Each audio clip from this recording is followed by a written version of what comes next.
राधे कृष्ण। तो आइए दोस्तों, एक बार फिर से आपका स्वागत है आपके अपने चैनल हरि के बोल में, जिसमें हम इन दिनों भगवत गीता की भूमिका का अध्ययन कर रहे हैं। तो आइए शुरू करते हैं भूमिका का अगला पाठ। राधे कृष्ण। भगवत गीता में यह भी बताया गया है कि ब्रह्म भी पूर्ण परम पुरुष के अधीन है। ब्रह्म सूत्र में ब्रह्म की विशद व्याख्या सूर्य की किरणों के रूप में की गई है। निर्विशेष ब्रह्म भगवान का प्रभामय किरण समूह है। निर्विशेष ब्रह्म पूर्ण ब्रह्म की अपूर्ण अनुभूति है और इसी तरह परमात्मा की धारणा भी है। 15वें अध्याय में यह देखा जाएगा कि भगवान पुरुषोत्तम निर्विशेष ब्रह्म तथा परमात्मा की आंशिक अनुभूति से बढ़कर है। भगवान को सच्चिदानंद विग्रह कहा जाता है। ब्रह्म संहिता का शुभारंभ इस प्रकार से होता है।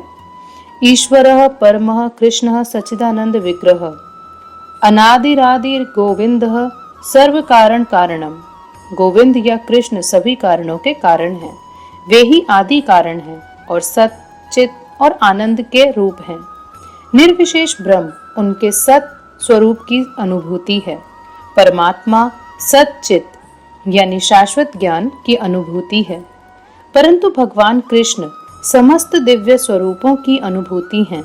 सच्चित आनंद के पूर्ण विग्रह हैं।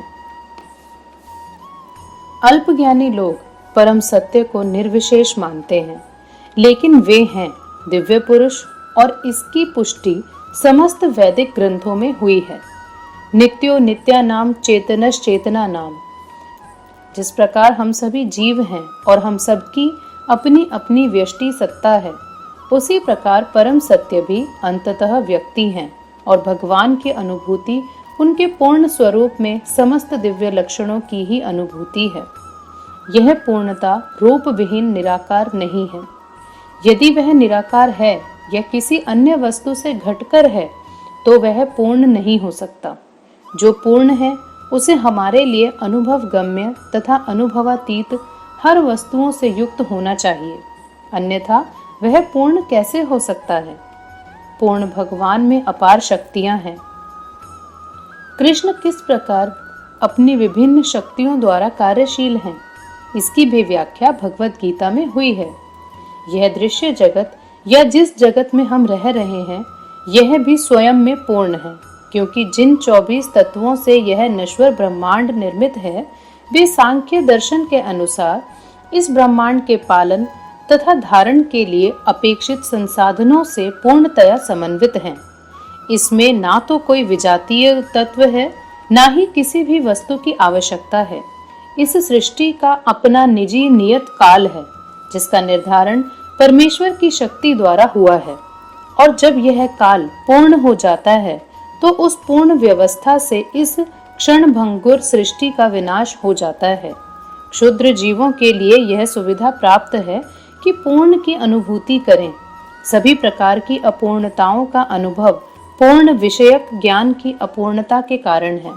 इस प्रकार भगवत गीता में वैदिक विद्या का पूर्ण ज्ञान पाया जाता है।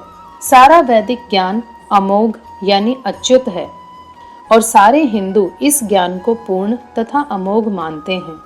उदाहरणार्थ, गोबर पशुमल है और स्मृति या वैदिक आदेश के अनुसार यदि कोई पशुमल का स्पर्श करता है तो उसे शुद्ध होने के लिए स्नान करना पड़ता है। लेकिन वैदिक शास्त्रों में गोबर को पवित्र करने वाला माना गया है।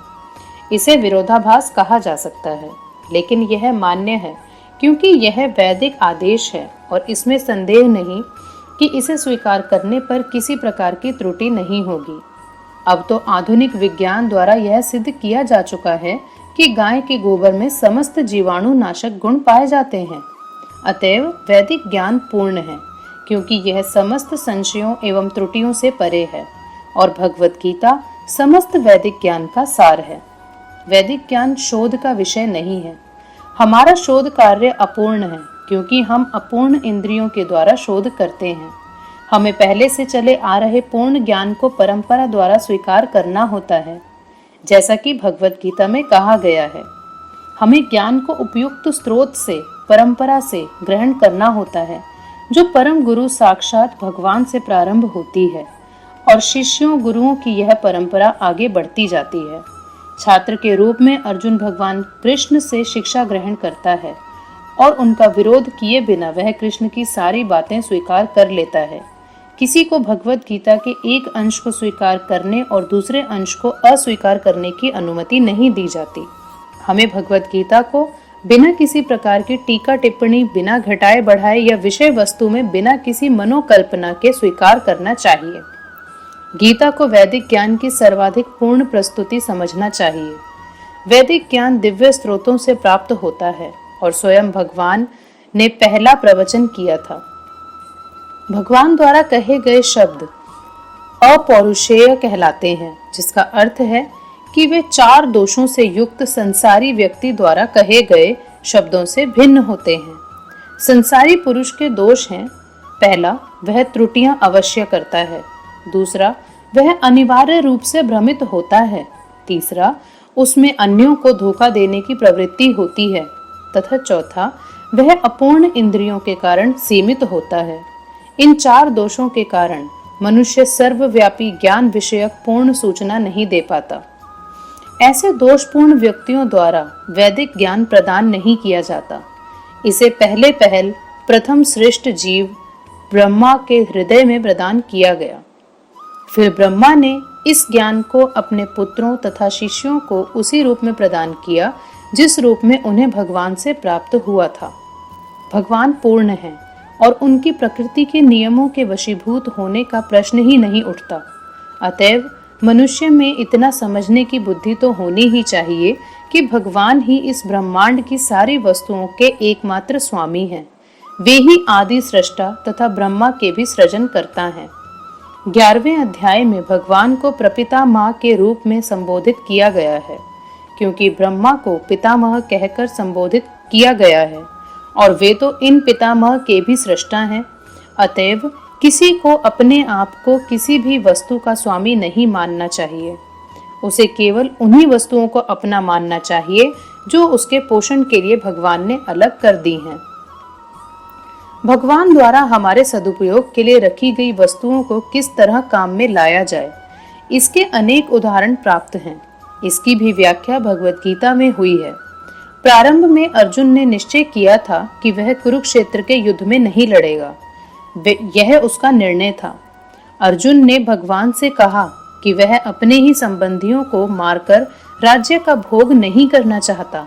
यह निर्णय शरीर पर आधारित था, क्योंकि वह अपने आप को शरीर मान रहा था और अपने भाइयों, भतीजों, सालों, पितामहों आदि को अपने शारीरिक संबंध या विस्तार के रूप में ले रहा था। अतएव वह अपनी शारीरिक आवश्यकताओं को तुष्ट करना चाह रहा था। भगवान ने भगवत गीता का प्रवचन इस दृष्टिकोण को बदलने के लिए ही किया और अंत में अर्जुन भगवान के आदेशानुसार युद्ध करने का निश्चय करते हुए कहता है, करिष्ये वचनम तव, मैं आपके वचन के अनुसार ही कार्य करूंगा। राधे कृष्ण।